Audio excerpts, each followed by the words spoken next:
హరే కృష్ణ, అందరికీ వెల్కమ్. ఈరోజు మనం శ్రీమద్ భాగవతంలో 11వ స్కందం 8వ అధ్యాయాన్ని చూడబోతున్నాం.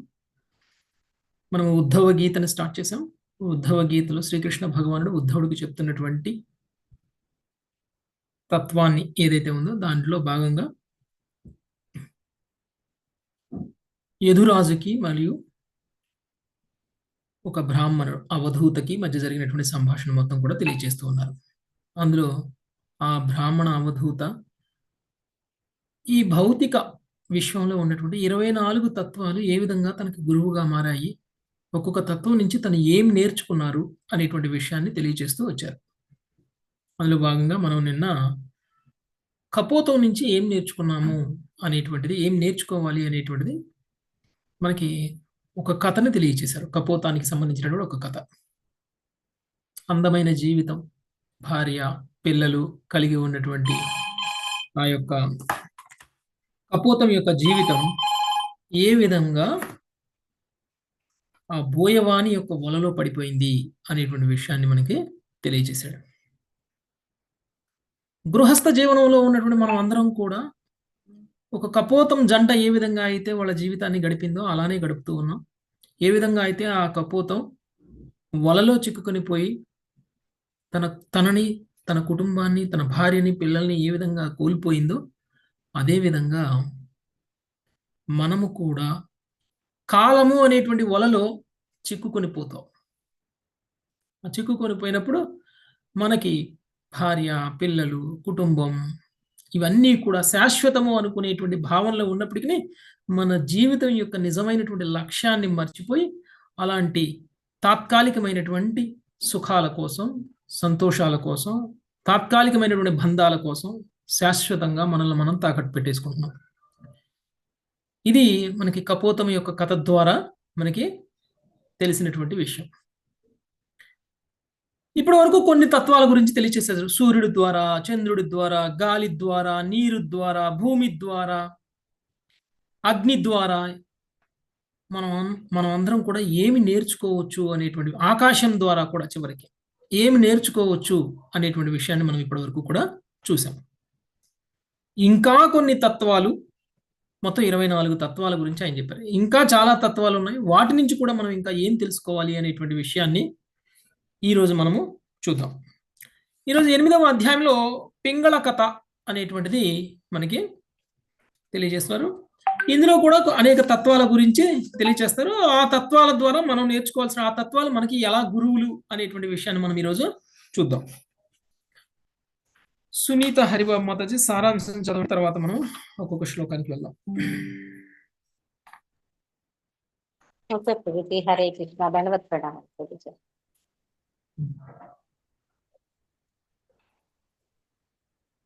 పింగళ కథ. అజగరము మొదలుకొని 90 గురువుల నుండి తాను గ్రహించిన ఉపదేశములను అవధూత బ్రాహ్మణుడు యదు మహారాజుకు వివరించిన విధమున కృష్ణుడు ఉద్ధవుడికి తెలిపెను. అజగరము నుండి అవధూత బ్రాహ్మణుడు గ్రహించిన ఉపదేశమేమనగా, బుద్ధిమంతుడగు వ్యక్తి వైరాగ్య భావమును అలవర్చుకుని వాడే యాదృచ్ఛికముగా లేదా సులభముగా లభించిన దానితోనే దేహమును పోషించుకొనవలెను. ఈ ప్రకారముగా అతడు సర్వదా దేవదేవుని సేవయందు నియుక్తుడై ఉండవలెను. ఒకవేళ ఆహారము లభించకపోయినప్పటికీ భగవత్ సేవలో నిలవగోరెడి అట్టి వ్యక్తి భిక్ష మడుగు రాదు. పైకి అతడు ప్రారబ్ధమును అనుసరించి తాను భోగించవలసినది సహజముగానే తనకు లభించగలదు కనుక అటువంటి వాటికి కొరకు చింతించుచు మిగిలిన జీవితము నేను వృధా చేయకూడదు అని తలచుచు అది విధి ఏర్పాటుని తప్పక ఎరుగవలెను. ఒకవేళ ఆహారము లభించినచో అతడు కేవలము అజగరము వలె పడియుండి తన చిత్తమును ధైర్యముతో భగవద్ధ్యానమునందు సంలగ్నము కావింపవలెను.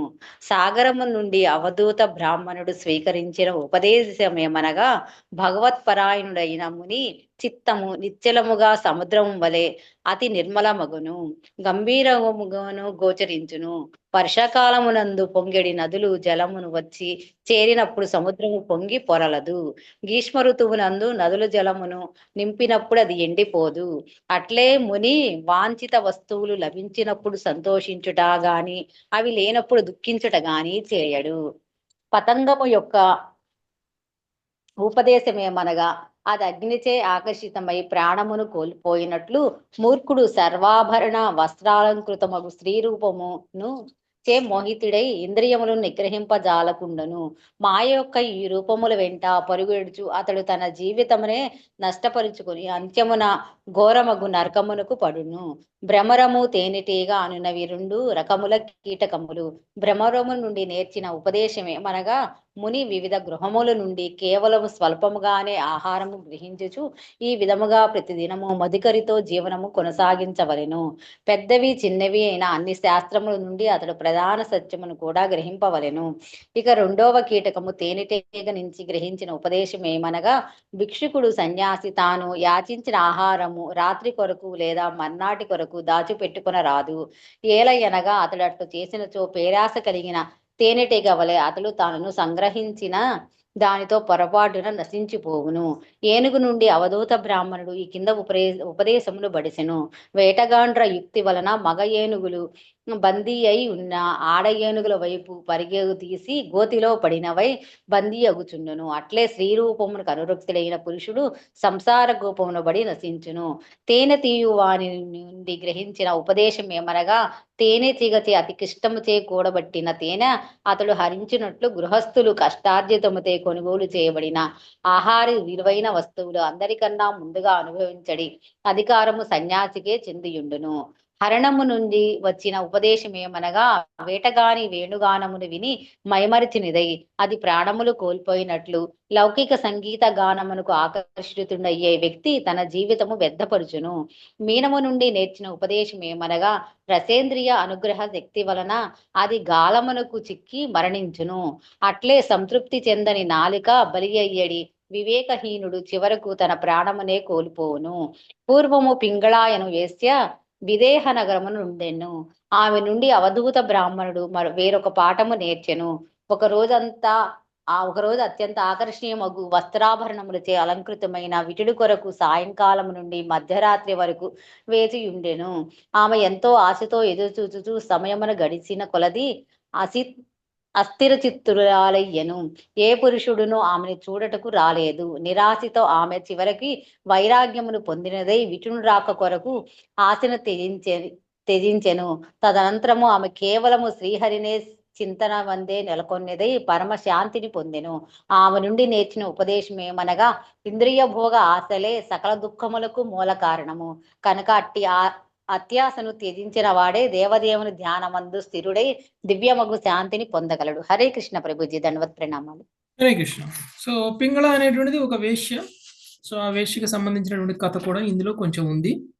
ఈరోజు మనము కొన్ని తత్వాలు అజగరము, సాగరము, పతంగము, భ్రమరము, తేనెటీగ, ఏనుగు, తేనె తీసేటువంటి వ్యక్తి నుంచి, తర్వాత హరిణము, మీనము, పింగళ, వీళ్ళందరి నుంచి కూడా మనం తెలుసుకోవాల్సినటువంటి జ్ఞానం గురించి ఈరోజు మనము చూడబోతున్నాం.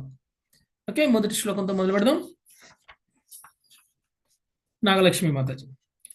శ్రీ బ్రాహ్మణ ఉవాచ శ్రీ బ్రాహ్మణ ఉవాచ సుఖమైంద్రియకం రాజన్ స్వర్గే నరక ఏవ చ సుఖమైంద్రియకం రాజన్ స్వర్గే నరక ఏవ చ దేహినాం యద్యథా దుఃఖం తస్మాన్ నేచ్చేత తద్భుతః దేహినాం యజ్యతా దుఃఖం తస్మాన్ నేచేత తద్బుధః.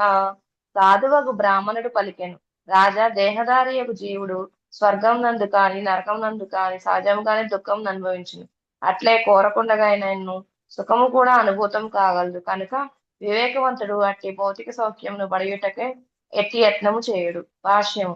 ఇంద్రియ తృప్తి కొరకు యత్నించుచు మనుజుడు తన జీవితంను వృధా చేయరాదు. ఏలయనగా గత కర్మఫలముగా ప్రస్తుత కర్మఫలముగా ఒక నిర్ణీత మొత్తంలో భౌతిక సుఖం సహజంగానే లభించగలదు. ఒక చోట పడి ఉండి యాదృచ్ఛికంగా లభించడి దాన్ని తన పోషణంనకే స్వీకరించడి అజగరము అంటే కొండ చిలువ నుండి ఈ పాఠం నేర్వబడినది.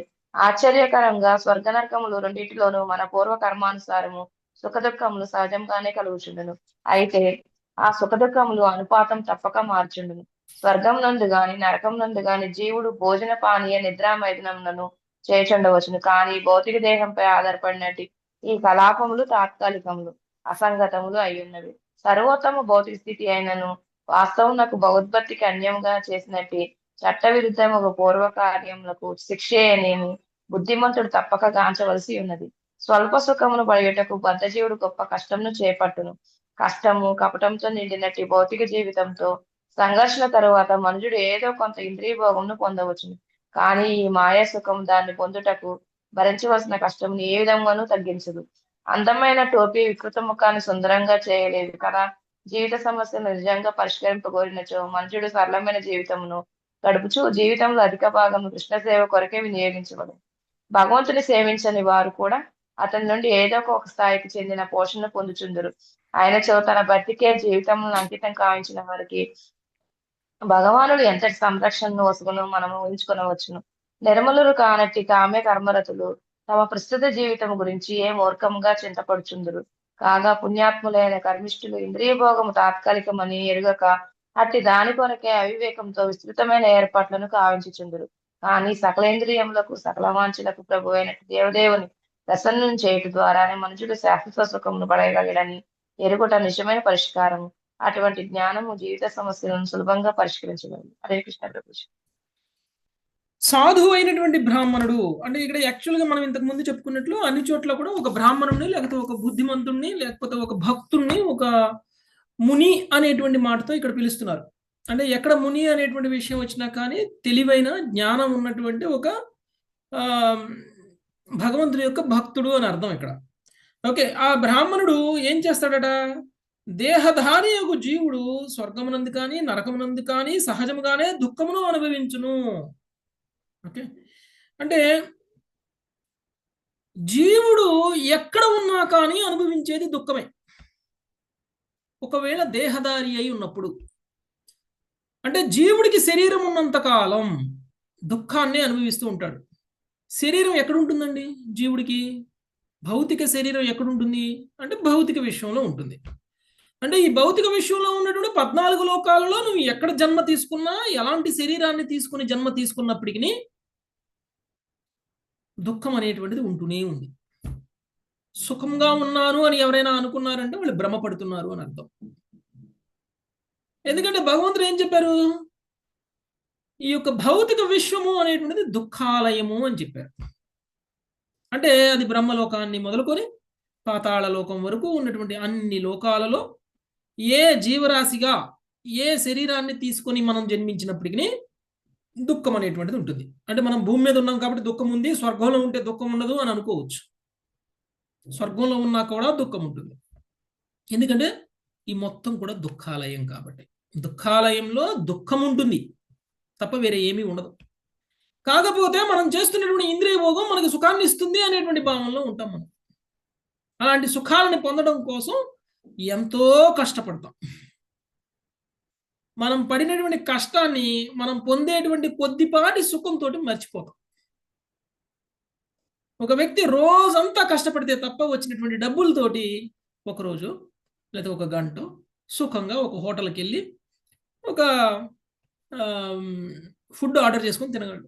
మనం ఒక్కసారి హోటల్కి మంచి 5 స్టార్ హోటల్లోకి వెళ్ళి ఒకసారి ఫుడ్ ఒక గంట సేపు కూర్చొని ఫుడ్ ఆర్డర్ చేసుకొని తింటే కనుక ఒక రోజంతా కష్టపడే డబ్బులు అయిపోతాయి కదండి. ఒక రోజంతా కష్టపడి సంపాదించినటువంటి డబ్బు ఆ గంట సేపు సుఖం కోసం ఖర్చు పెట్టేస్తాం. ఆ గంట సేపు పొందినటువంటి సుఖంలో మనం రోజంతా పడిన కష్టాన్ని మర్చిపోతాం. కానీ నిజానికి అది సుఖమా అంటే కాదు.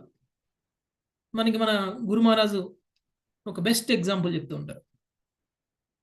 నీళ్ళలో ముంచేసినటువంటి వ్యక్తిని చనిపోబోయే ముందు ఇంకా నీళ్ళలోంచి బయటికి తీస్తే ఒక్కసారిగా ఎలా అయితే ఊపిరి పీల్చుకొని నేను ఎంతో ఆనందాన్ని పొందుతున్నాను ఇప్పుడు అనేటువంటి ఒక రిలీఫ్ని ఎలా అయితే ఫీల్ అవుతారో ఆ రిలీఫ్ని ఫీల్ అవడం అనేటువంటిది నిజం సుఖం కాదు. సుఖం అనేటువంటిది దుఃఖం లేని సమయం సుఖాన్నిగా ఫీల్ అవుతున్నాం మనం, అంతే తప్ప సుఖం అనేటువంటిది నిజంగా సుఖం కాదు. నిజమైనటువంటి సుఖం ఏమిటి, నిజమైనటువంటి ఆనందం ఏమిటి అనేటువంటి విషయంకి నిర్వచనం మనకు తెలియక ఈ భౌతిక విషయంలో మనము తాత్కాలికమైనటువంటి సుఖానికి లేదు అనంటే దుఃఖం లేని సమయాన్ని సుఖము అని అనుకుంటూ భ్రమలో బ్రతుకుతూ ఉన్నాం. నిజానికి మనం ఇలాంటి ఒక భ్రమలో ఉండడానికి కారణం ఏమిటి అని అంటే మనకున్నటువంటి ఇంద్రియాలు. దురదృష్టవశాత్తు మనిషికి అన్ని ఇంద్రియాలు ప్రబలంగా ఇవ్వబడ్డాయి, అనుభవించడానికి ప్రబలంగా ఉన్నాయి. అంటే చాలా పవర్ఫుల్ ఇంద్రియాలు ఉన్నాయి. కానీ జంతువుల్లో చూస్తే ఒక్కొక్క జంతువుకు ఒక్కొక్క ఇంద్రియం చాలా బలంగా ఉంటుంది. అంటే ఒక్కొక్క జంతువు లేదా ఒక్కొక్క క్రిమికీటకం లేదా ఒక్కొక్క ఇది జీవుడు ఒక్కొక్క రకమైనటువంటి సుఖానికి ఆనందపడతాడు. అన్ని రకాల ఆనందాలు కావాలి, అన్ని రకాల ఇంద్రియ భోగం కావాలి అని ఎవరు అనుకుంటారు అంటే కేవలం మనిషి అనుకుంటాడు. నాకు కళ్ళతోటి ఆనందం కావాలి, చెవులతోటి ఆనందం కావాలా, ముక్కుతోటి ఆనందం కావాలా, నోటితోటి ఆనందం కావాలా, అన్ని శరీరంలో ఉన్నటువంటి అన్ని భాగాలతోటి ఆనందం కావాలి. ఇలా కోరుకునేది కేవలం మనిషి. కానీ ఇతర జంతువులను అలా కోరుకో.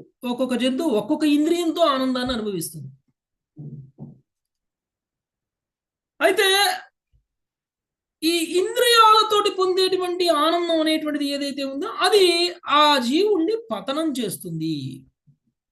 ఇంద్రియ భోగం అనేటువంటిది మనల్ని పతనం చేస్తుంది. ఆ సుఖం కావాలి, ఈ సుఖం కావాలి అని మనం ఎంతో కష్టపడి ఆ సుఖాలను పొందేటువంటి ప్రయత్నాలు ఎలా అయితే చేస్తామో ఆ ప్రయత్నాలు పూర్తయిన తరువాత పొందేటువంటి సుఖం కూడా శాశ్వతం కాదు అని తెలిసినప్పుడు ఆ ప్రయత్నాలు కూడా చెయ్యం. అందుకనే సాధువైనటువంటి వ్యక్తి సహజంగానే దుఃఖాన్ని అనుభవిస్తాడు అనేటువంటి విషయాన్ని తెలుసుకుంటాడు. అందుకనే మనం ఎంత కష్టపడి సుఖాలు మాత్రమే కావాలి అని కోరుకున్నా కానీ మన జీవితంలో దుఃఖం లేకుండా ఉన్నటువంటి సమయం ఉండట్లేదు. కాబట్టి అంటే మనం ఏ కష్టం పడకపోయినా దుఃఖం వస్తుంది, అలానే ఏ కష్టం పడకపోయినా కానీ సుఖం వస్తుంది. సుఖ దుఃఖాలు అనేటువంటివి ఒకదాని తర్వాత ఒకటి వచ్చిపోతూ ఉంటాయి. మనం ఎవరు దుఃఖపడాలి అని కష్టపడట్లేదు, అయినా దుఃఖాలు వస్తూనే ఉన్నాయి. అది కోరకుండానే వస్తున్నాయి అనేటువంటి విషయం తెలుసుకోవాలి. భౌతిక సుఖాన్ని పడేయడం కోసం యత్నించకూడదు. ఎప్పుడైతే మనం ఈ నిజాన్ని తెలుసుకుంటామో అప్పుడు మనము ఇంద్రియాలకు సంబంధించినటువంటి సుఖాలను పొందాలి అని ప్రయత్నం చేయం.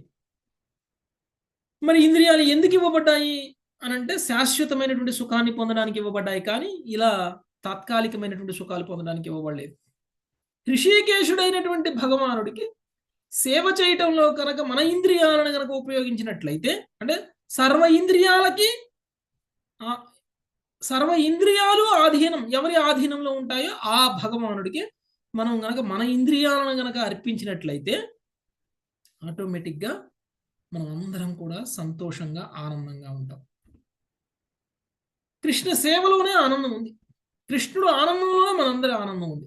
అంతే తప్ప మనం కృష్ణుడికి అన్యంగా ఆనందాన్ని వెతుకుతోవడం అంటే అది భ్రమ, అది మాయ. ఓకే, సో ఒకవేళ గనక మనము అలా జ్ఞానాన్ని గనక పొందకుండా ఇలానే ఇంద్రియ భోగం చేయాలి అని అనుకున్నాము అని అంటే గనక మన శిక్షా కాలాన్ని మనమే పెంచుకుంటున్నట్టు, మనం శిక్షని అనుభవిస్తూ ఉన్నట్టు. ఓకే, ఆ విషయాన్ని కూడా మనకు అర్థం కాకుండా మనం శిక్షలని అనుభవిస్తూ ఉన్నాం. నెక్స్ట్ 2వ శ్లోకం సుజాత మాత. గ్రాసం సుమృష్టం విరసం మహాంతం స్తోకమేవ వాం.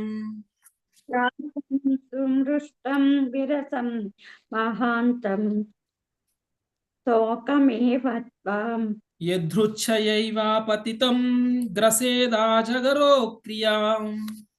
యదృచ్ఛయేవ పతితం గ్రసేదాజగరో క్రియః. అజగరము యొక్క ఉపమానమును అనుసరించుతూ మనుజుడు సకల యత్నములను విడిచిన వాడై రుచిగా ఉన్నను లేదా అరుచిగా ఉన్నను, అధిక మొత్తములో ఉన్నను లేదా అల్పముగా ఉన్నను, యాదృచ్ఛికముగా లభించిన ఆహారమును పోషణార్థము స్వీకరించవలను. హరే కృష్ణ ప్రభుజీ, ధన్యవాదాలు. అజగరము అంటే కొండ చిలువ అని చెప్పారు. కొండ చిలువ. అజగరం అంటే కొండ చిలువ. కొండ చిలువ ఎలా అంటే తను తినాలి అనుకున్న దానికోసం అది పరిగెత్తి ప్రయత్నం చేసి పొందాలి అనుకోదు. అది ఒక చోట పడి ఉంటుంది, ఒక చోట పడుకొని ఉంటుంది, దాని దగ్గరికి ఏ ఆహారం వస్తే ఆ ఆహారాన్ని తీసుకుంటుంది. తన దగ్గరకు వచ్చిన ఆహారాన్ని మాత్రమే అది వదిలిపెట్టకుండా తీసుకుంటుంది. అలానే అజగరము యొక్క ఉపమానం ఏదైతే ఉందో దాని ద్వారా మనం తెలుసుకోవాల్సిందనేటువంటిది ఏమిటి అని అంటే, ఏ యత్నము చేయకుండగా భగవంతుడు మనకి ఏదైతే ఏర్పాటు చేస్తారో దానితోటి మనం సంతృప్తి పడడం అనేటువంటిది నేర్చుకోవాలి. అది అల్పంగా ఉన్నా, అది రుచిగా ఉన్నా, రుచిగా లేకపోయినా, అధిక మొత్తంలో ఉన్న, అల్పంగా ఉన్న, యాదృచ్ఛికంగా లభించినటువంటి ఆహారాన్ని పోషణార్థం స్వీకరించాలి. ఇది మనం అజగరం నుంచి నేర్చుకోవాల్సింది. అలా కాకపోతే నాకు అది కావాలి, ఇది కావాలి అనేటువంటి ప్రయత్నాలు చేస్తే మనకి ఎదురయ్యేటువంటివి కష్టాలే. నెక్స్ట్ 3వ శ్లోకం. శిరీష మాతాజీ. శయితాహాని భూరిణి నిరాహారోనుపక్రమః సవితాహాని భూరిణి నిరాహారోనుపక్రమః యధినోపనయేద్ఘ్రాసో మహాహిరివ దిష్టభూక్. యది నోపన ఏ గ్రాసో మహాహీరివ దిష్టబుక్. ఎప్పుడేని ఆహారం లభించినచో ముని ఎటువంటి యత్నము చేయక పలు దినములు ఉపవసించవలెనని భగవదిచ్ఛ చేతనే తాను ఉపవసించునట్లుగా అతడు ఎరుగవలెను. ఈ విధముగా అజగర ఉపవాసమును అనుసరించుచు అతడు శాంతముగను ధైర్యముగను ఉండవలెను. భాష్యను. భగవత్ సంకల్పముచే ఎవడేని కష్టములను అనుభవించవలసి వచ్చినచో అతడు గత పాపము వలనే నేనుడు శిక్షకు గురి అయి చున్నాను. ఈ ప్రకారముగా భగవానును కరుణతో నన్ను వినమ్రముగా చేయుచున్నాడు అని తలపోవలెను. మనుజుడు మానసిక కల్లోలము లేకుండా శాంతముగను ధైర్యముగను ఉండవలనట్టి చయిత అను పదమునకు అర్థము. అతడు భగవంతుని పరమ నియామకునిగా అంగీకరించుచు భౌతిక అసౌకర్యము కారణముగా శ్రద్ధను విడనాడరాదని దిష్టబుక్ అను పదమునకు అర్థం. తత్యేను కంపాం సునవీక్ష్యమాణో భుంజాన ఏత్మావ కృతం విపాకం. భగవద్గీత 10.14.8 లో ఇవ్వబడింది. భక్తుడు కష్టములను సర్వదా కృష్ణ కరుణయని స్వీకరించుచు ఆ విధముగా పరమోక్షమునకు యోగ్యుడగను. హరే కృష్ణ ప్రభుజీ. ఓకే, సో ఆహారము లభించినచో ఎలాంటి యత్నము చేయకుండా ఎన్ని రోజులైనా సరే ఉపవాసం ఉండడానికి ప్రయత్నం చేయాలి. అంటే యాదృచ్ఛికంగా దొరికినప్పుడు తినాలి. యాదృచ్ఛికంగా దొరికినప్పుడు ప్రయత్నం చేసి తినటం కాదు. ఆ ప్రయత్నం చేయకుండానే దానంతరకు అదే దొరికేంత వరకు అవసరమైతే ఉపవాసం కూడా ఉండాలి. ఎందుకంటే భగవద్ ఇచ్ఛతోటే మనకి దొరుకుతాయి ఏదైనా.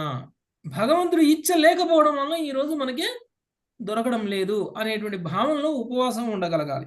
అది ఒక సాధువు చేసేటువంటి, అంటే ఒక అవధూత స్థాయిలో ఉన్నటువంటి వ్యక్తి చేసేటువంటి పని. ఇది అజగరం లాగా చేస్తున్నట్లు. అజగరం కూడా అలానే చేస్తుంది. సో అజగరం ఉపమానము ఎలా ఉంది అనంటే అచ్చం ఒక సాధువు ఎలా ఉంటాడో అలా ఉంది. కాబట్టి మనకి అజగరం అనేటువంటి ఉపమానం ద్వారా మనం అందరం కూడా తెలుసుకొని మనం దీని ద్వారా మనం ధైర్యంగా ఉండాలి. ఓకే, నెక్స్ట్ 4వ శ్లోకం. సర్వరాజ్య మాతాజీ. ఓజస్సహ బలయుతం బలయుతం బిభ్రద్దేహమకర్మకం. హరే కృష్ణ ప్రభుజీ. దండోత్ ప్రణామం. ఓజః బలయుతం బిభ్రే దేహమకర్మకం. శయానో వీత నిద్రశ్చ నేహేతేంద్రియవానపి. శయానో వీత నిద్రచ్చ నేహేతేంద్రియవానపి. సాధు పురుషుడు ఎక్కడ యత్నము లేకుండా దేహ పోషణ చేసుకొనొచ్చు శాంతునిగా నిష్క్రియునిగా ఉండవలెను. పరిపూర్ణ ఇంద్రియ బలము, మనోబలము, శారీరక బలము ఉన్నప్పటికీ అతడు భౌతిక లాభము కొరకు క్రియాశీలుడు గాక నిజమైన స్వార్థం పట్ల జాగరూకుడై ఉండవలను. రూపాదుల వారి భాష్యం. వీత నిద్ర అను పదము ఈ శ్లోకమందు అత్యంత ప్రధానమైనది. నిద్ర అనగా నిద్రించడము లేదా అజ్ఞానమని, వీత అనగా దాని నుండి విముక్తి అని అర్థము. అనగా ఆధ్యాత్మిక వ్యాధి భగవంతుతో గల నిత్య సంబంధం పట్ల సర్వదా జాగరూకుడై ఉండి జాగ్రత్తగా కృష్ణ భక్తిని సాధన చేయవలెను. భగవంతునితో గల సంబంధం పట్ల పూర్ణ విశ్వాసం కలవాడై అన్ని విధములుగా ఆ దేవదేవుడు రక్షించగలడని ఎరిగి ఉండి అతడు తన పోషణ కొరకే యత్నించరాదు. దేహ పోషణకై మనుజుడు కాలం వృధా పరచకుండా లాగును అజిగరము యొక్క ఉపమానము వసగబడినదని శ్రీల విశ్వనాథ్ చక్రవర్తి ఠాకూర్లు తెలిపిరి. కానీ కొండ చిలువ వలె నేలపై పడి ఉంట లేదా ఆకలితో ఉన్నట్టు ప్రదర్శనం చేయుట జీవిత ప్రయోజనమని ఎవరినూ భావించరాదు. కొండ చిలువ యొక్క ఉపమానము మనిషిని పూర్తిగా నిష్క్రియుని చేయరాదు. పైగా అతడు ఆధ్యాత్మిక పురోగతిని ఎందు చురుకైన వాడు, ఇంద్రియ భోగం చురుకు లేమి కలవాడు కావలను. మనిషి పూర్తిగా చురుకు లేమి కలవాడైనతో అది నిక్కముగా నిద్రయే, అజ్ఞానాంధకారం అగును. దాని యందు అతడు భగవంతుని నిత్య దాసునిగా తన స్వరూపం పట్ల నిద్రపోయిన వాడగును. భక్తుడు భగవత్ సేవనికై గుగ్గుళ్ళు ఊర్చుండును. కనుక అట్టి సేవ కొరకే భగవంతుడు అన్ని రకములైన సౌకర్యం నొసగినప్పుడు అతడు మిక్కిలి కృతజ్ఞతుడగును. భౌతిక జగత్తు కేవలం త్యాగము చేయుట, ఫల్గు వైరాగ్యము లేదా ఆధ్యాత్మిక అవగాహనలో అపరిపక్వ స్థితి అనబడును. మనుజుడు యుక్త వైరాగ్య స్థితిలో అనగా సమస్తమును కృష్ణ సేవలో వినియోగించిన స్థితిలో నెలకొనవలెను. కృష్ణ భక్తి ప్రచారం నెలకొని భక్తుడు తన పోషణకు సహజముగానే అన్ని సౌకర్యం పొందుట మా స్వానుభవము. థ్యాంక్ యూ ప్రభు. హరే కృష్ణ. ఓకే, సాధు పురుషుడు ఎక్కువ యత్నం లేకుండా దేహ పోషణ చేసుకొనొచ్చు, శాంతునిగా నిష్క్రియునిగా ఉండవలను. యాక్చువల్గా మనం చూస్తే ఇంతకు ముందు యదురాజు ఈ అవధూతని అడిగారు, నువ్వు తెలివిగల వాడివి, శక్తి సామర్థ్యాలు ఉన్నాయి, చాలా అందంగా కూడా ఉంటావు, నువ్వు ఏదైనా సరే చేయగలవు, అయినా సరే నువ్వు ఎందుకు ఇలా ఒక పిశాచిలాగా ఏ భౌతిక లాభము లేకుండా విశ్వం మొత్తం తిరుగుతున్నావు అనేటువంటి ప్రశ్న అడిగారు. దానికి మనకి ఇక్కడ సమాధానం దొరుకుతుంది. నిష్క్రియుడుగా ఉండాలి మనం. అంటే ఇంద్రియ లాభం కోసం, లేకపోతే ఇంద్రియ భోగం కోసం, లేదంటే భౌతిక లాభం కోసం కర్మలు చేస్తూ ఉండడం కాదు, ఆధ్యాత్మిక లాభం కోసం కర్మలు చేయాలి. అది నిష్క్రియుడుగా ఉండడం అంటే. అది నిష్క్రియుడుగా ఉండడం అంటే ఏ కర్మ చేయకుండా ఉండడం కాదు. మనం చేసే ప్రతి కర్మ కూడా ఆధ్యాత్మిక పురోగతి కోసం చేయగలగాలి. అది అలా కాకుండా కేవలం భౌతికంగా మాత్రమే చేసినట్లు ఉండకూడదు. ఇక్కడ భౌతిక లాభం కోసం చేసేటువంటి కర్మల నుంచి మనము విముక్తులం అవ్వాలి అని చెప్తున్నారు, నిష్క్రియుడుగా ఉండాలి అని అంటే. కాబట్టి మన స్వార్థం పట్ల జాగరూకుడై ఉండాలి. ఏంటి మన స్వార్థం? ఏంటి మన స్వార్థం అంటే మన నిజస్వరూపాన్ని మనం తెలుసుకోవడం, మన నిజస్థితికి మనం వెళ్ళడం, మన ఆత్మ కోసం మనం ప్రయత్నం చేయడం. ఇది స్వార్థం. అంటే మన ఆత్మజ్ఞానం కోసం కర్మలు చేయాలి తప్ప భౌతిక లాభం, శరీర లాభం కోసం మాత్రం కర్మలు చేయకూడదు అని ఇక్కడ మనకి చెప్తున్నారు. అందుకనే ఒక కొండ చిలువలాగా మనము నేర్చుకోవాలి. కొండ చిలువ నుంచి మనం నేర్చుకోవాలి. దేహ పోషణ చేసుకోవడం కోసం అనవసరమైనటువంటి వ్యత్ప్రయాసలు చేయకుండా ఆత్మను ఎలా ఉద్ధరించుకోవాలి అనేటువంటి దాని మీద మన ప్రయత్నాన్ని కొనసాగించాలి. అది లేకపోతే కనుక అజ్ఞానంలో ఉన్నట్టే, నిద్రలో ఉన్నట్లే అని చెప్తున్నారు. నెక్స్ట్ 5వ శ్లోకం శేషరత్నం మాతాజీ. ముని ప్రసన్న గంభీరో దుర్విగాహ్యో దురత్యయః. ముని ప్రసన్న గంభీరో దుర్విగాహ్యో దురత్యయః. అనంతపారో హ్యక్షోభ్యః స్థిమితోధాయివార్ణవః. అనంతపారో హక్షోభ్య స్థిమితోధో వివర్తపః. ముని తన భాష్య ప్రవృత్తి యందు సుఖీ ప్రసన్నుడైనను అంతరమున అతి గంభీరుడు చింతనాశీలుడై ఉండును. జ్ఞానము అపారము అనంతము అయినందున అతడెన్నడనో కలత చెందడు. ఈ విధముగా అన్ని రకములుగా అతడు అగాధము దాటన సత్యమునైన సముద్రము జలమును పోలును. భాష్యము. ఎంతటి ఘోరమైన కష్టమునందైనను ఆత్మదర్శిని అయి ముని తన నిగ్రహమును కోల్పోవడు. అతని ఆధ్యాత్మిక జ్ఞానము నష్టపడదు. ఆ విధముగా అతడు అక్షోభ్యుడు అంటే కలత చెందినవాడు అయి ఉన్నాడు. అతను మనస్సు అనంత ఆధ్యాత్మికానంద నిధియకు భగవంతుని యందే లగ్నమై ఉండును. అతని చేతనను పరమ చేతనముతో జోడింపబడినందున అతని జ్ఞానం అపారమై ఉండును. విశుద్ధుడైన భక్తుడు భగవాన్ని పాద పద్మాశ్రయమును పొందిన గనవాడే గొప్ప ఆధ్యాత్మిక బలమును కలిగి ఉండును. అందువలన అతడు దాటన శక్యుడు లేదా కలత చెందని వాడు అయి ఉండును. నిజమునకు ఆధ్యాత్మిక దేహమును కలిగినందున కాలం యొక్క వినాశ కార్యముల చే అతడు ప్రభావితుడు కాడు. బాహ్యమునకు అతడు ఎల్లరూ మిత్రునగును. ప్రసన్నతను కలిగించిన వానిగను గోచరించును.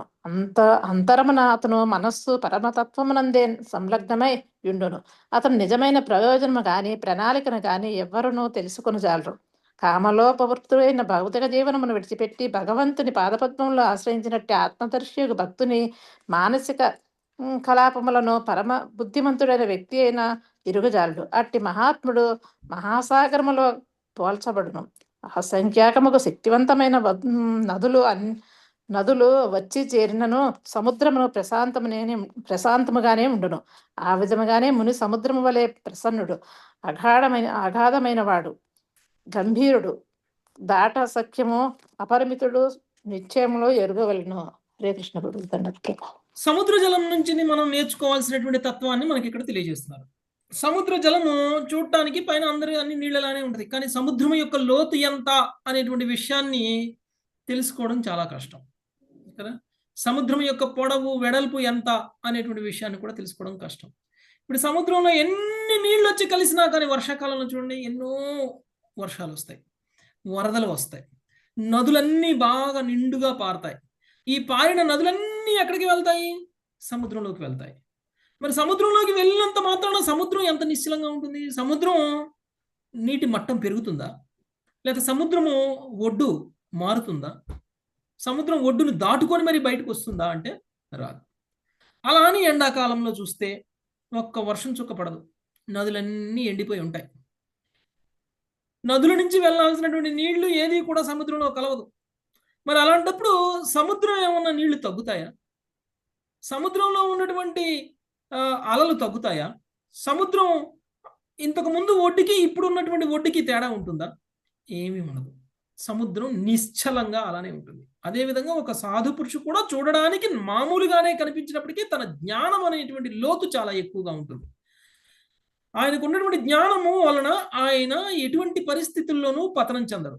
ఏ విధంగా అయితే సముద్రాన్ని దాటడం అనేటువంటిది ఎంత కష్టమో అలానే ఒక జ్ఞానవంతుడైనటువంటి వ్యక్తి, ఒక సాధు పురుషుడు యొక్క జ్ఞానాన్ని కూడా మనం అంచనా వేయలేము. ఎందుకంటే ఆయన కూడా అంత స్థిరంగా భక్తిలో పురోగమిస్తూ ఉంటాడు కాబట్టి. బయటికి మాత్రం ఒక సుఖి ప్రసన్నుడులా కనిపిస్తున్నప్పటికీ ఆయన అపారమైనటువంటి గంభీరతను ప్రదర్శిస్తారు. ఆయన అంటే లోపల చాలా సీరియస్గా ఉంటారనమాట ఆయన. ఓకే, సో చింతనాశీలుడు అయి ఉండును, తన జ్ఞానము అపారము అనంతము అయినందున అతడు ఎన్నడను కలత చెందడు. ఎప్పుడైతే మనం జ్ఞానంలో స్థిరంగా ఉంటామో మనకి బాహ్య విషయాల పట్ల కలత చెందడము అనేటువంటిది మనకు ఉండదు. సో ఈ విధంగా మనం సముద్రాన్ని చూసి మనము నేర్చుకోవచ్చు. నెక్స్ట్ 6వ శ్లోకం. ఉమాపతి ప్రభు. సమృద్ధ కామో హీనో వా నారాయణ పరో ముని. సమృద్ధ కామో హీనో వా నారాయణో పరో ముని. నో సర్పేతన సుష్యేత సధిర్భిరివ సాగరః. సర్పేత న సుష్యేత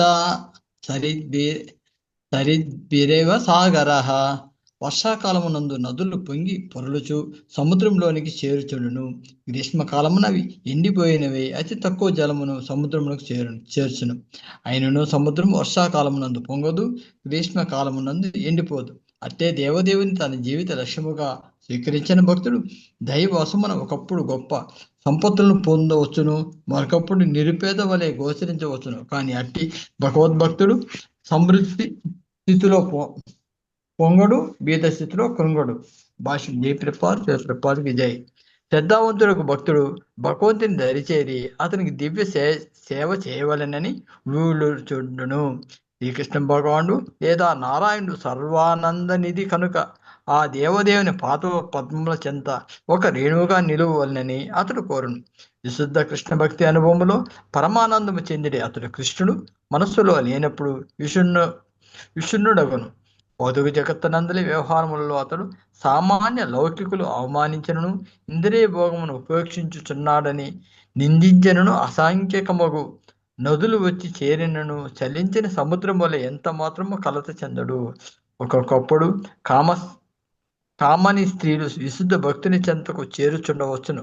మరొకప్పుడు జ్ఞానులు భగవంతునికి విరుద్ధముగా వాదించుటకు యత్నించుచుండవచ్చును. కానీ అటువంటి సామాన్య జనుల పట్ల విశుద్ధ భక్తుడు ఉదాసీనుడై ఉండి తన పరమానందమయ కృష్ణ భక్తి ఎందు కలత చెందగా నిలిచేయుండును. హరే కృష్ణ ప్రభుజీ దండోత్ప్రణాం. వర్షాకాలము, గ్రీష్మకాలం. వర్షాకాలంలో చాలా నీళ్లు ఉన్నా కానీ సముద్రం పొంగదు. గ్రీష్మకాలంలో నీళ్లు తక్కువ ఉన్నాయి కదా అని చెప్పేసి సముద్ర జలము తగ్గిపోయినట్లు కూడా మనకు కనిపించదు. అలానే ఒక సాధువు ఎలా ఉంటారంటే సంపత్తులు ఉన్నప్పుడు ఒక విధంగా, సంపత్తులను కోల్పోయి పేదవాడిగా ఉన్నప్పుడు ఇంకొక రకంగా ఉండడం అనేటువంటిది ఉండదు. ఒకప్పుడు పొంగిపోవడం, ఇంకొకప్పుడు కుంగిపోవడం, ఇలాంటివి ఒక సాధువుకి ఉండవు. సముద్ర జలం నుంచి మనము నేర్చుకోవాల్సింది అదే. కాబట్టి దేవదేవుడినే తన జీవిత లక్ష్యముగా స్వీకరించినటువంటి భక్తుడు ఎలా ఉంటాడో సముద్రం నుంచి మనము నేర్చుకోవచ్చు. నెక్స్ట్ 7వ శ్లోకం. సునీత హరివమ్మద. దృష్ట్వా స్త్రియం దేవమాయాం తద్భావైరజితేంద్రియః. దృష్ట్వా శ్రీవం దేవమాయా తద్భావైరజితేంద్రియః. ప్రలోభితః పతత్యంతే తమస్యగ్నౌ పతంగవత్. ప్రలోభితః ప్రత్యందే తమస్యగ్నౌ పతంగవత్.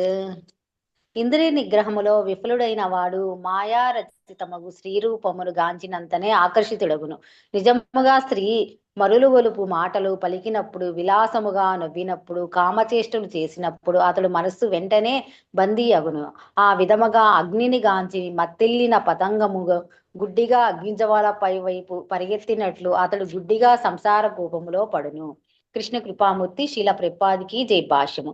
అగ్ని పట్ల కరుణచే పతంగము మరణించినట్లు పుష్ప సుగంధము ఆకర్షణచే భ్రమరము సులభముగా మరణించునని ఈ సందర్భముగా శ్రీధర స్వామి వివరించిరి. ఇంకను వేటగాండ్రు బందీ అయిన ఆడ ఏనుగును స్పృశించడి కోరికను ఉపయోగించుకొని మగ ఏనుగును బంధించి చంపుదురు. కొమ్ము ధ్వనులతో ఆకర్షించి హరిణమును వారు వధింతురు. ఎరపై గల రుచి కొరకే చాప గాలమునకు చిక్కి మరణించును. ఆ విధముగా మాయ నుండి విరక్తిని పొందిగోరిన వారు ఈ 5 నిస్సహాయ జీవులను గురువులుగా స్వీకరించి అవసరమైనది నేర్వవలెను. మాయారూపిణి అగు స్త్రీని సంభోగింపగోరి కామకుడు శీఘ్రమై మాయలో కూరుకుని పోవును. ఇంద్రియార్థములు సంబంధించిన 5 పరమఘాతుకమైన ఆకర్షణల రూపమును గురించి ఉపదేశము ఈ శ్లోకములో వివరించబడింది. హరే కృష్ణ ప్రభుజీ ధన్యవాద ప్రణామాలు. ఇంద్రియ నిగ్రహంలో విఫలుడైనటువంటి వాడు అదే కదా మాతాజీ మీరు చదివింది. ఇంద్రియ నిగ్రహంలో విఫలుడైన వాడు మాయారచితమైనటువంటి స్త్రీ రూపమును గాంచినంతనే ఆకర్షితుడగును. సో మామూలుగా స్త్రీ నవ్వినా, స్త్రీ మాట్లాడినా, స్త్రీ కామ చేష్టలు చేసినా అది చూసి పురుషుడు లొంగిపోతాడు. అది ఎలా ఉంటుంది అని అంటే, మనకి చీకట్లో లైట్ వేసినప్పుడు ఆ లైట్ దగ్గరికి లైట్ పురుగులు వెళ్తాయి కదా, ఆకర్షితమై లైట్ పురుగులు వెళ్తాయి. వాటికి ఎలా అనిపిస్తుందంటే అక్కడ ఏదో ఉంది, అది చాలా ఆకర్షిస్తుంది, అక్కడికి వెళ్ళాలి నేను అనేటువంటి భావనలో ఆ పతంగలు అక్కడికి వెళ్తాయి. ఆ దగ్గరికి వెళ్ళగానే ఆ లైట్కి ఉన్నటువంటి వేడి కారణంగా అవి రెక్కలను కోల్పోయి కింద పడి చచ్చిపోతాయి. అంటే దేనికైతే ఆకర్షితులవుతాడో అదే ఆ జీవిని పతనం చేస్తుంది. పాపం ఆ పతంగికి ఉన్నది ఒకే ఇంద్రియం, కళ్ళు. ఆ కళ్ళతోటి దేన్ని చూసి ఆకర్షితమైందో అది చంపేస్తుంది. అదేవిధంగా ఇక్కడ ఇంకొన్ని ఉదాహరణలు కూడా ఇచ్చాడు. ఒక చేప ఎర్రకి బలి అవుతుంది. ఎర్రను తిందామని వెళ్ళిపోయి తన నోట్లో గాలాన్ని గుచ్చుకొని ఆ గాలం కారణంగా చేప బంధింపబడి చచ్చిపోతుంది. అలానే హరిణానికి మ్యూజిక్ అంటే ఇష్టం. తనకున్నది పాపం ఒకే ఒక ఇంద్రియం. ఆ మ్యూజిక్ని వినడం కోసం అది ఆగిపోతుంది. ఇంతలో వేటగాడు దాన్ని పట్టేసుకుంటాడు. మగ ఏనుగు ఆడ ఏనుగును చూసి ఆకర్షితం అయిపోయి గోతిలో పడి చచ్చిపోతుంది, పట్టుబడిపోతుంది. అంటే వాళ్ళకున్నటువంటి ఒక్కొక్క ఇంద్రియానికి ఉన్నటువంటి వీక్నెస్ కారణంగా వాళ్ళు పతనం చెందడం అనేటువంటిది జరుగుతుంది. మరి అలాంటప్పుడు మనకున్నటువంటి అన్ని ఇంద్రియాలు బలంగా ఉన్నటువంటి మనము ప్రతి ఇంద్రియం వల్ల, ఇంద్రియార్థం వల్ల మనం వీక్ అయిపోవటం వలన మరి మనం ఎంత పతనం చెందాలి కదా. సో కాబట్టి ఇక్కడ మనకి చెప్తున్నటువంటిది ఇంద్రియ నిగ్రహంలో గనక మనం ఒకవేళ విఫలం అయిపోయాము అనంటే, మనకు ఉన్నటువంటి ప్రబలమైనటువంటి ఇంద్రియాలను మనం కంట్రోల్లో గనక తీసుకోలేకపోయాము అనంటే గనక మనం ఏ విధంగా అయితే ఇప్పుడు చెప్పబడినటువంటి జీవులన్నీ కూడా ఎలా చనిపోతున్నాయో అలానే మనం కూడా పతనం చెందడం అనేటువంటిది జరుగుతుంది. ఓకే, నెక్స్ట్ 8వ శ్లోకం. లావణ్య మాతాజీ. యోషిద్ధిరణ్యాభరణాంబరాదీన్ योषिद्धिरन्याभरणाम्बरादि ద్రవ్యేషు మాయా రచితేషు మూఢః द्रव्येषु माया रचितेषु मूढः లోభితాత్మా హ్యుపభోగ బుద్ధ్యాం प्रलोभितात्मा ह्युपभोगबुद्ध्या పతంగవన్నస్యతి నష్టదృష్టిః పతంగవన్నస్యతి నష్టదృష్టిః. స్వర్ణాభరణములతోనూ చక్కని వస్త్రములతోనూ ఇతర సౌందర్య ద్రవ్యములతోనూ చక్కగా అలంకృతమైన కామినిని గాంచగానే విచక్షణారహితుడైన మూర్ఖుడు ఉద్విగ్నుడగును. ఇంద్రియ భోగ ఆశతో అట్టి మందమతి బుద్ధిని కోల్పోయిన వాడే అగ్ని వైపు పరిగెట్టే పతంగము వలె నశించెను. భాష్యము. వాస్తవమునకు స్త్రీలు సర్వేంద్రియముల ద్వారా పురుషులను ఆకర్షించే శక్తిని కలిగి ఉందురు.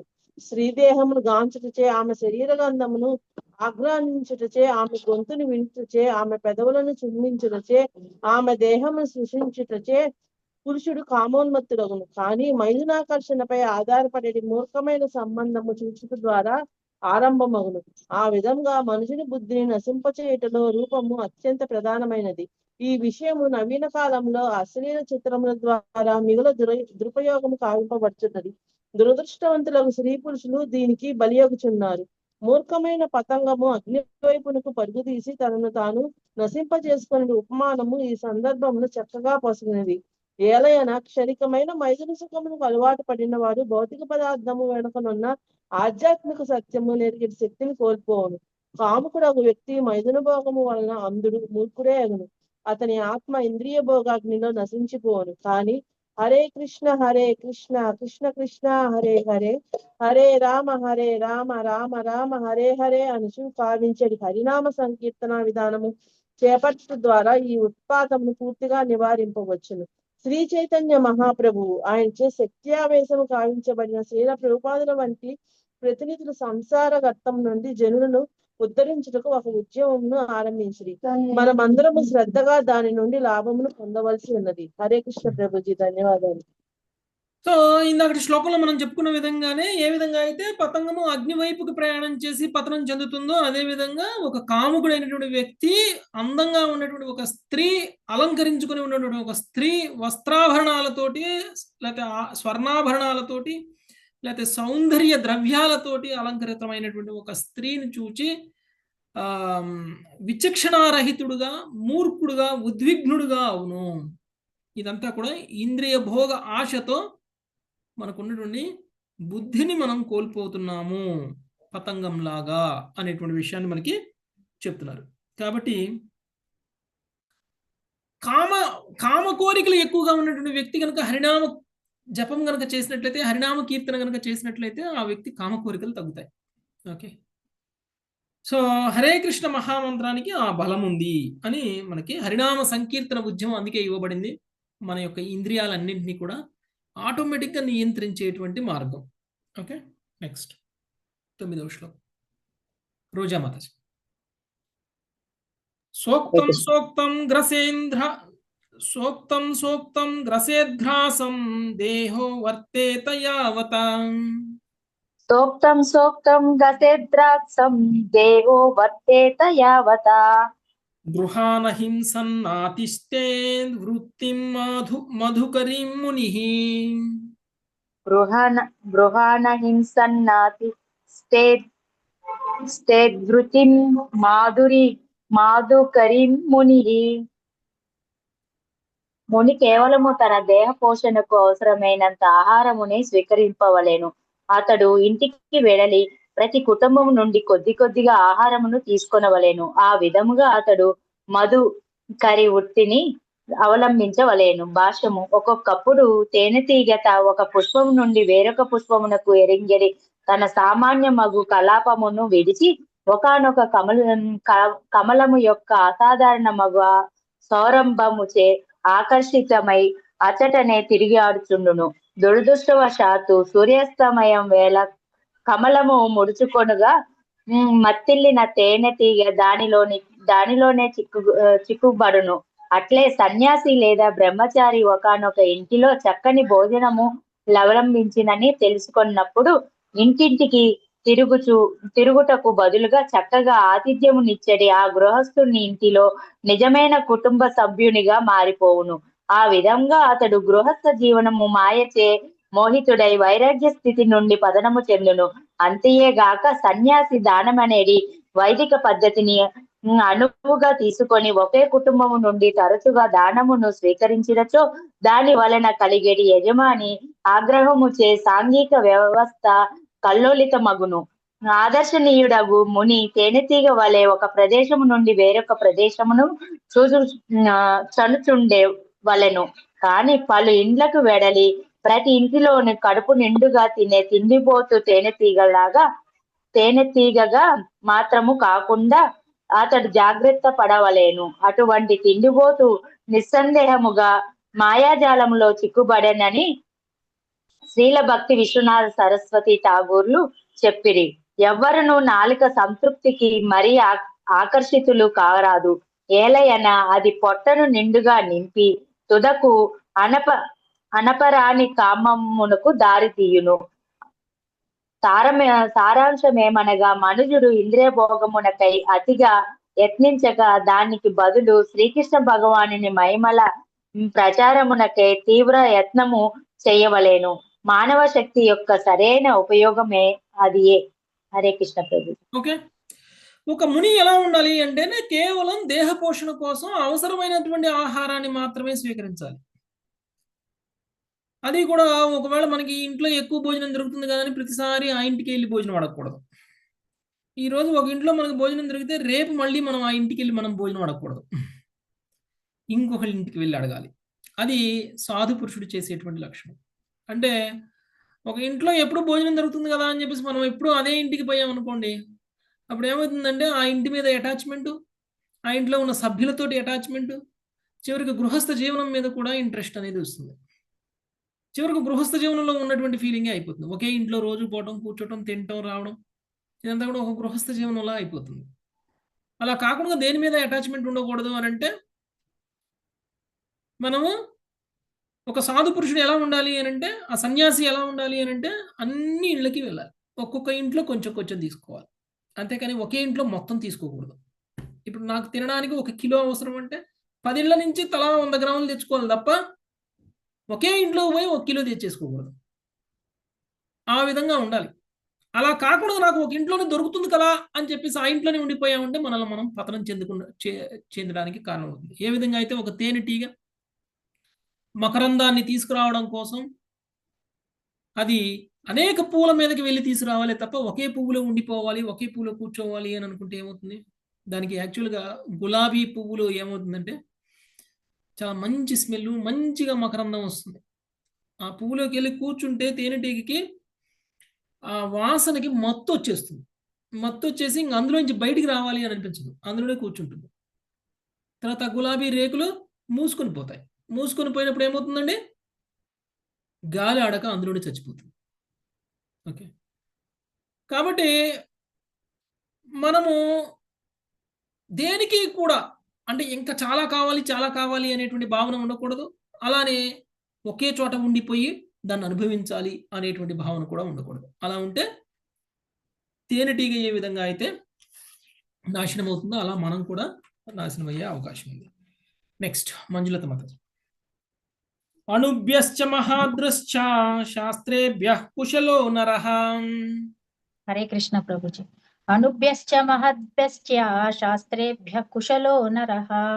సర్వతః సారమాదధ్యాన్ పుష్పేభ్య ఇవ షట్పదః. సర్వతః సారమాదధ్యాత్ పుష్పేభ్య ఇవ షట్పదః. చిన్నవి పెద్దవి అయిన అన్ని పుష్పముల నుండి తేనెటీగ మకరందమును గ్రహించినట్లు బుద్ధిమంతుడు అన్ని శాస్త్రముల నుండి సారమును గ్రహించవలెను. శ్రీల ప్రభుపాదుల వారి భాష్యం. మానవ సమాజములో మూల జ్ఞానము వేదము అని పిలువబడును. ఇక వేదమందలి ప్రధాన భాగమే కృష్ణ భక్తి భావనము. వేదైశ్చ సర్వైరహమేవ వేద్యః అని భగవద్గీత 15.15 నందు చెప్పబడినది. బుద్ధిమంతుడైన నరుడు సమస్త జ్ఞాన సారమును స్వీకరించుటను తేనెటీగ నుండి నేర్వవలెను. తేనెటీగ పూర్తిగా పొదను లేదా ఉద్యానవనమునే తీసుకొని పోయే యత్నము చేయక కేవలము ప్రధానమైన మకరందమునే గ్రహించును. ఈ విధముగా మనము తేనెటీగ మరియు పెద్ద బరువులను మోసే గాడిద మధ్య భేదమును తెలుసుకొనవచ్చును. చదువనగా వ్యర్థమైన జ్ఞాన మూటలను మోసే విద్యావంతుడైన గాడిదగా మారడమని అర్థము కాదు. పైగా సచ్చిదానందమయ జీవితమునకు దారి తీసేటి ప్రధానమైన జ్ఞానమునే మనుజుడు స్వీకరింపవలెను. ప్రస్తుత కాలమున జనులు సాధారణముగా ధర్మమును గురించి సాంప్రదాయకమైన భావనను కలిగి ఉన్నారు. అయినను పరతత్వము గురించి శాస్త్రీయమైన అవగాహనము వారికి లేనే లేదు. కృతార్థ భావము కలవారు, మూర్ఖ పట్టుదల గలవారు, సాంప్రదాయక భావము కలవారు నగునట్టి ఆధ్యాత్మిక వాదులు ఈ శ్లోకమునందు తెలుపబడిన తేనెటీగ ఉపమానము నుండి నిశ్చయముగా ఏదియో కొంత నేర్చుకొనవచ్చును. Thank you Prabhuji. Hare Krishna. Okay, తేనెటీగ నుంచి ఇంకా మనం నేర్చుకోవాల్సినటువంటి విషయాలు కూడా చెప్తున్నారు. ఏ విధంగా అయితే ఒక్కొక్క పువ్వులోకి వెళ్ళి ఆ పువ్వు యొక్క సారాన్ని ఎలా అయితే తీసుకుని వస్తుందో తేనెటీగ, ఆ విధంగా సాధు పురుషుడు కూడా అన్ని శాస్త్రాల యొక్క సారాన్ని గ్రహించుకుని రావాలి. ఏదో ఒకదానికి అటాచ్ అయిపోకూడదు. అన్ని శాస్త్రాలు ఏం చెప్తున్నాయి, సారం ఏమిటో అది చూడాలి. ఓకే, అంతేకాని మనం ఆ శాస్త్రంలో చెప్పబడినటువంటి కర్మకాండకు సంబంధించినటువంటి వాటిని సారం అని అనుకోకూడదు. ఓకే, సో తేనెటీగ ఉపమానం ద్వారా మనము అన్ని శాస్త్రాల సారాన్ని గ్రహించాలి అనేటువంటి విషయాన్ని కూడా మనము తెలుసుకోవాలి. ఓకే, ఇక్కడ కాపుదాం మాతాజీ. 11వ శ్లోకం నుంచి మళ్ళీ రేపు చదువుకుందాం. Thank you very much. Hare Krishna. వాంఛాకల్పతరుభ్యశ్చ కృపా